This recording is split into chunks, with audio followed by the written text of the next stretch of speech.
പേരോടും കൂട്ടറും നിസ്കരിക്കുന്ന ഒരു വീഡിയോ എടുത്തതാ. വെറുതെ എടുത്ത വീഡിയോ ആയിരിക്കട്ടെ, പക്ഷെ എടുത്തത് മാത്രം ഭയങ്കര മുതലായിപ്പോയി. ഇവരെ കാപ്പട്ടി മനസ്സിലാക്കാൻ പറ്റി. ഇതാ ജമാഅത്ത് തീരാനായി. എന്നിട്ട് പേരോടിന്റെ മകനിക്ക് ഒരു റക്കാത്ത് ബാക്കിയുണ്ട്. അദ്ദേഹം അത് പൂർത്തിയാക്കി നോക്കുമ്പോക്ക് മുസ്ലിയാർ സലാം പറഞ്ഞ് ഒറ്റ എണിക്കൽ. കാരണം ഇത് നാട്ടിലിങ്ങനെ പറ്റൂല. ഇത് ഗൾഫിലെ അബുദാബിയിൽ ഒരു പള്ളിയിലാണ്, ദുബൈയിൽ എയർപോർട്ടിന്റെ അടുത്തായിട്ട് ഒരു പള്ളിയിലാണ് നിസ്കാരം. ഞാൻ വെറുതെ ഒരു വീഡിയോ ഇങ്ങനെ എടുത്തതാണ്. പക്ഷെ ക്യാമറ അങ്ങോട്ടും ഇങ്ങോട്ടും ആയത് കയ്യിൽ എൻ്റെ ചെറിയ മോനുണ്ടായിരുന്നു. മോനങ്ങ് തട്ടി മാറ്റുമ്പോൾക്ക് ക്യാമറ അങ്ങോട്ടും ഇങ്ങോട്ടും പോയതാണ്.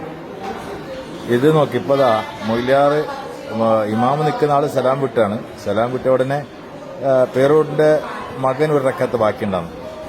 അദ്ദേഹം അത് പൂർത്തിയാക്കാൻ പോകുന്നുണ്ട്. മുസ്ലിയാർ സലാം വിട്ട് സലാം പറഞ്ഞ ഉടനെ ഒരു എണിക്കൽ സലാം വിട്ടിട്ട് അല്ലാഹു അക്ബർ അസ്തഗ്ഫിറുല്ലാ എന്ന് പറയാൻ പോലും സമയം പോലും ഇല്ല. ഇതാ പേരോടിന്റെ മകൻ എണിച്ച് വീഡിയോ കുറച്ച് അങ്ങോട്ടും ഇങ്ങോട്ടായി പോയി. പേരോടിന്റെ മകന് അടുത്ത റക്കാത്ത് പൂർത്തിയാക്കാണ്. ഇതാ മുസ്ലിയാർ പേരോടുണ്ട്. ഇതാ മുസ്ലിയാർ എണിച്ച് പോയി, ഇമാം എണിച്ച് പോയി. അന്നേരം ഈ സാധാരണക്കാരൻ ഡ്രൈവർ അവനെണിച്ച്, അവനക്ക് ഗൾഫ് നാട്ടിൽ സാധാരണ അങ്ങനെ നടക്കലുണ്ടെന്ന് അറിയാം. പക്ഷെ സലഫികളെ വിമർശിക്കുന്നുണ്ട്. ഇവരിപ്പോ ദിക്ർ എടുത്തില്ല, തസ്ബീഹ് എടുത്തില്ല എന്ന് പറയാൻ പറ്റുമോ? എടുക്കുന്നുണ്ടാവും, നടന്നുകൊണ്ട് പോകുന്നുണ്ടാവും അർജന്റായി എണിച്ച്. പക്ഷെ അത് നാട്ടിൽ ഇവർ ചെയ്യുന്നില്ല. നാട്ടിൽ ഭയങ്കര ഗുരുതരമായ തെറ്റല്ലേ ഇവർ പറയുന്നത്. പക്ഷെ ഇവിടെ നോക്കി ഒന്നുകൂടി റിയാക്കണം. എന്താ പേരോട് നിസ്കാരം കഴിഞ്ഞ് പേരോട് എണിച്ച് സുനസ്കരിക്കാൻ പോയി. മുസ്ലിം അങ്ങ് മാറി നിൽക്കുകയാണ്. ഇതാണ് പേരോടിന്റെ കാപ്പട്യം.